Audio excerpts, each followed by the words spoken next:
Mix అయ్యేటప్పుడు ఎవరెవరు mix అయ్యారు గమనించండి. ఒక ఎస్ పిఎక్స్ పివై మిక్స్ అయ్యాయి.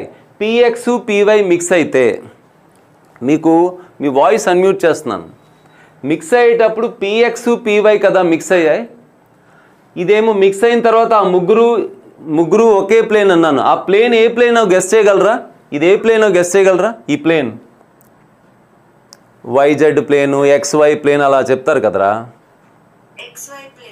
ఆబ్వియస్గా, ఎందుకని మిక్స్ అయింది ఎక్స్ వైయే కదా. కాబట్టి ఇదిగో పిఎక్స్ పివై వీళ్ళే మిక్స్ అయ్యారు.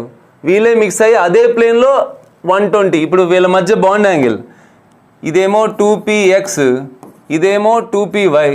వాళ్ళ మధ్య బాండ్ యాంగిల్ ముందు 90. ఏది ఎస్తో ఇంటర్మిక్స్ కాకముందు. ఎస్ వచ్చి ఇంటర్మిక్స్ అయ్యాక వీళ్ళ మధ్య బాండ్ యాంగిల్ పెరిగి 120 అయిందన్నాను. బాండ్ యాంగిల్ పెరిగినా వీళ్ళ ప్లేన్ అదే